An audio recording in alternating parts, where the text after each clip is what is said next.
stoked. Good. Roll You can eat now that you don't have to sit in front of cameras. I don't know. Little chewing noise don't bother us. Really? All right. Do you want me to take your scalp? The scone? I thought you said that was a Oh, you croissant. got me. Yeah. You're in a good mood. Man, it's the day after Christmas. How was your Christmas? We had practice. You know, and the team got to go to Dave & Buster's. It's not too bad of a day, you know. How physical is the practice on Christmas Day? Is it different from normal practice? It's the same practices. You know, Monday practices have been the same. Tuesday practice has been the same. What is today, Wednesday? Yeah. Wednesday practice is going to be the same. I was going to say, so Tuesday practice is a Tuesday practice, whether it's Christmas or not. Oh, yeah. So hitting was good? Nobody too stuffed or... I don't think anyone ate the way they'd eat on Christmas Day, so it's different. Not a lot of homemade food, you know. What do you think it's going to be like seeing Tyler on the other sideline since you got to know him so well in New York? I think it's going to be exciting. You know, I think he's a competitor. I'm a competitor. And to be able to go up against the best, that's what you want to do, you know. And I think it's going to be really fun. Have It's you going to be really guys exciting. kept in touch since then? Have you texted back and forth at all, or has it just been straight? Well, we actually haven't. You know, he's been really, really busy, especially after the Heisman. And then I've been kind of busy, you know, with trying to get treatment on my ankle, rehab, and, you know, it's been really good. So one of the players describe Alabama's offense as being smash mouth style. Do you consider yourself having a smash mouth style offense? You know, I think we're pretty multiple at this point. You know, we can run the ball, you know, and Coach Loxley can throw the ball, you know, so it's whatever the coaches call. You know, we're going to go out and try our best to execute it. How much of an advantage is that of being able to be kind of whatever you guys want to be? I think it's a big advantage, you know, keeps the defense on their toes. It doesn't let them get comfortable, you know, with thinking we're going to just do this or do that, you know. It definitely makes them feel uncomfortable, you know, with having to defend all perimeters of the football. Just quarterback to quarterback, what's the biggest thing you see the first time you see Kyler play? Oh, he's exciting to watch. He's exciting. He's very explosive. I mean, with what he does in that offense, he's done a tremendous job, you know, and I have a lot of respect for him. So we're growing up as a left-handed quarterback. Did you look up to any of the left-handed quarterbacks? Has that been something you paid attention to? Yeah, so our family team growing up was USC, and my number was number 11, you know, first, like when I kind of started playing, because Matt Leinart, I think, was a quarterback, and he was a lefty as well. That's who I looked up to at first, and yeah. What do you think the fact that there's no left-handed quarterbacks in the NFL? Did you know that? I did not know that, no. Have coaches ever pointed out to you, because there's so few lefties, that like drills are a little bit awkward because everything's used to kind of going one way and protections are used to? No.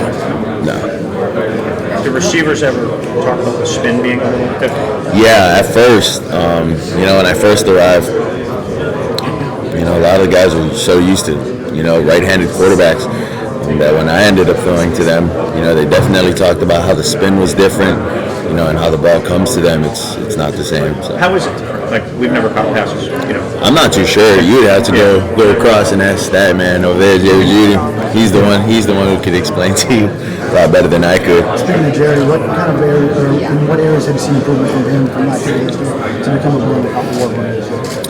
Well, I think his work, you know, throughout the offseason has definitely paid dividends to not only the awards, but just everything that he's been getting recognized for, you know.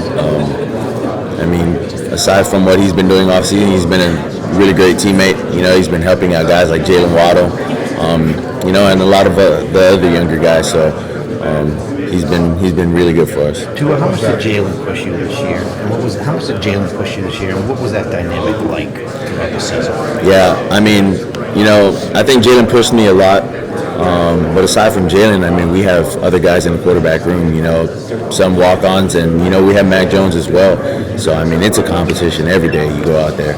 And, I mean, you have the the defense challenging you. You have your coaches challenging you. So I'm not saying there's a lot of pressure, but you do understand that when you do go out there, there's a standard that you need to compete to. You were in his shoes at the end of the SEC championship game that he was last year. What was going through your mind? How happy were you for him? And what was that kind of like watching him do the exact opposite from the championship game? But yeah, I was very happy for him. For him and his family to have stuck it out like that. I mean, I understand that it's not easy, to do something like that.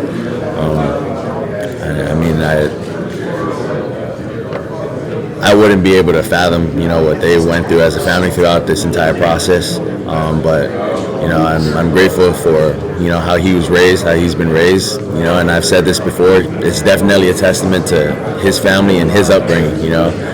But everything that he's gone through and that he witnessed, in the SEC championship game, he definitely deserves. So how have you seen Coach Loxley grow as a play caller this year, this first year in that role?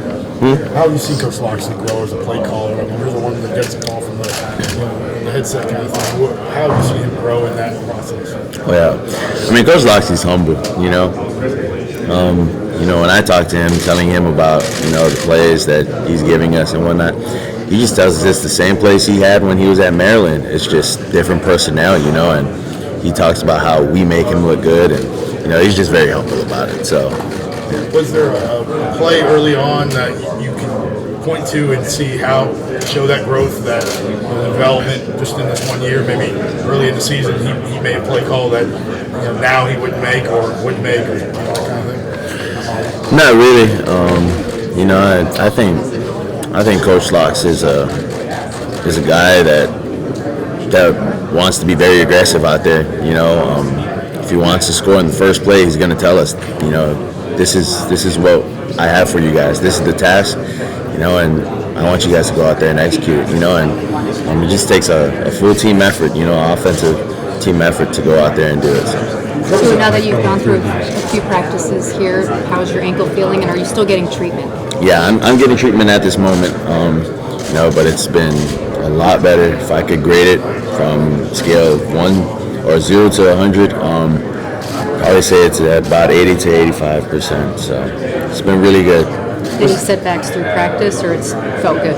No setbacks. Was there the way that worked out? Did they come to you and you just said, okay, this is what we're going to do, or did you have to kind of weigh the pros and cons of that? Like, if I don't get it, I can still be okay with what? The surgery, having the surgery like you did.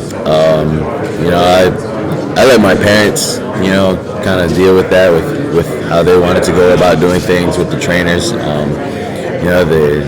They talked to the trainers, and the trainers and my parents sat me down and talked to me about it. And I told them as long as it's fine with my parents, I'm fine with it. So. When you come head to head with some of the awards that didn't have in this game, even though it's obviously not one-on-one, but how did you guys avoid awkward moments when it was you and Kyler at those shows to get there?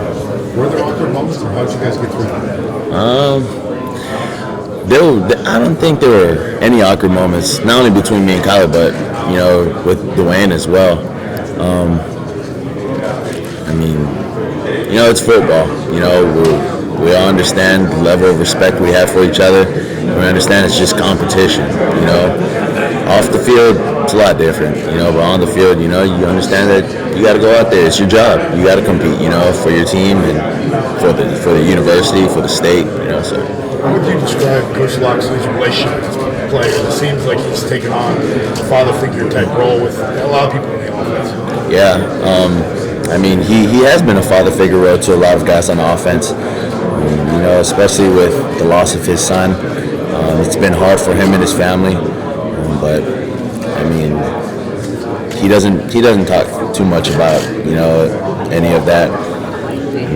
We have burger nights every Thursday. Throughout this season, we have burger nights every Thursday. And he just loves the company of a lot of the guys on the offense. So. Walk us through. What's been the best burger night? Was it something that he made, or what? Give us an insight to those. I don't know what he makes, like with or like what the ingredients are, what he puts in his burgers. But I think that's a good question to go ask him. That's a really good question. He makes some really good burgers. So what is the RPO, the quick slant to Jerry Jeudy? I mean, early in the season, that was almost a staple of this offense. What has that done for this offense? Well, I mean, it's a simple play. We're just reading a conflict play. Quarterback's just reading whoever is the inside backer, whoever's the slot on, or whoever's the star on Jerry. It just depends on who our movement key is, and if they end up reacting the way we want them to react, then we're going to pull and throw. If not, then we're just going to hand it off. So. Because you've had so much success with it, have you noticed the defense has started bringing that safety down, trying to take that away?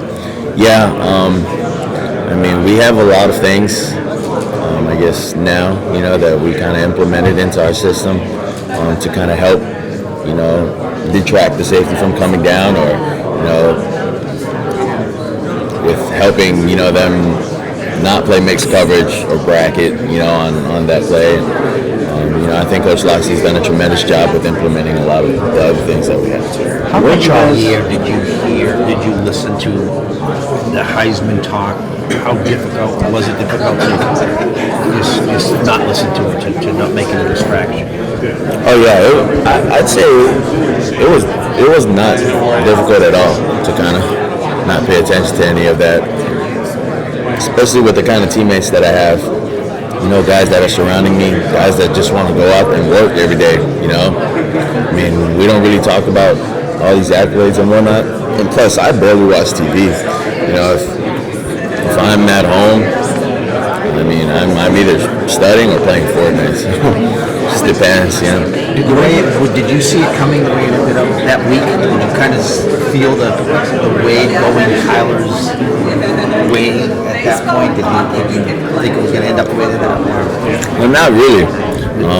I wasn't thinking anything of who was going to win or not. I was really trying to get better, with my ankle. And I was thinking if I got the opportunity to win it, I mean, that was great. That would have been great. But what we've been preaching as a leadership group and as a team, we've worked really hard, to get to where we're at right now, and we want to accomplish something that probably no other team could have accomplished. I think throughout this playoff run or throughout this stretch, coming into Alabama, as going undefeated and winning another national championship. So. Some of the ways that you guys play offense, was it unique at all? And when you started breaking down Oklahoma's defense on film, just because they play so many passing teams, did you get more out of maybe watching, the type of teams that they play than you would other opponents?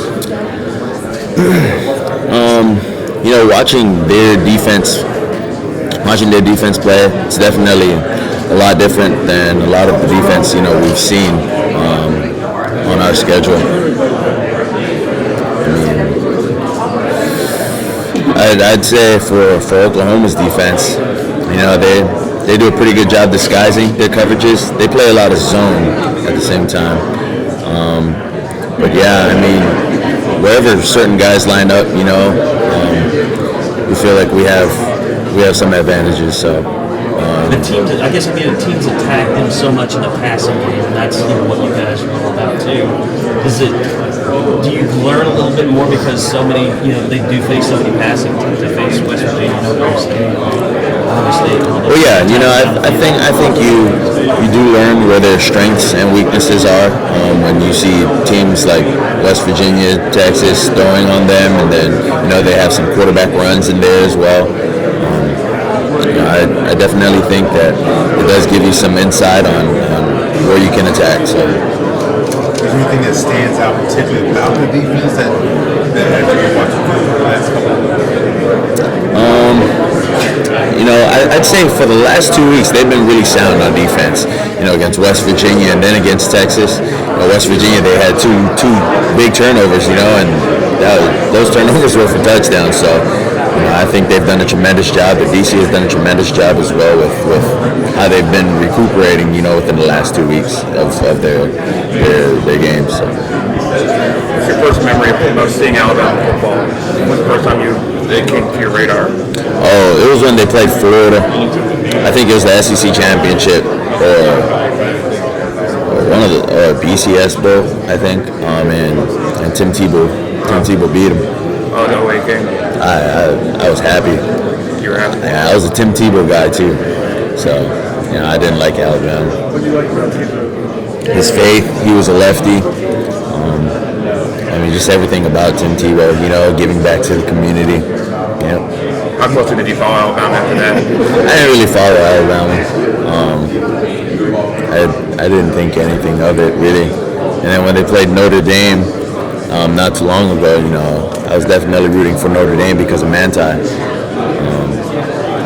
And even more so, I just didn't like Alabama, but... Why didn't you like them? Because they were winning, nobody could stop them. But, I don't know, we're here now. So God bless and go Tide. Yeah, what drew you there? Just to get you to go there and take a trip. Yeah.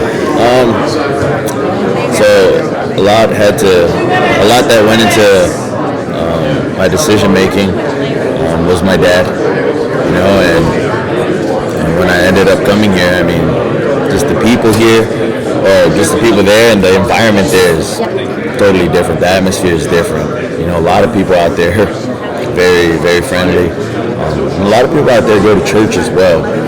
So it kind of fell in the lines of how I've been raised as well. When you walked in, did you just take it and think with an open mind? Did you think, I don't like this team, I'm not going to like this place, let me just take it and move on? Or, were you truly an open mind when you took it? Well, I'm here right now, so I was definitely open-minded about it. And I was just, I would have been happy wherever my parents wanted me. As long as my parents were happy with the decision that they made, I was going to be happy going there.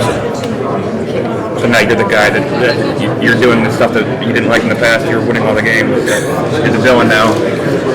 It's fun winning games. But I grew up knowing that Bama fatigue is real. Bama fatigue is real. So. Does that bother you when you hear that stuff, like the Bama fatigue? Not really. So. Hey Tua, before you go, could you pronounce your first name and your last name together? Tua Tagovailoa.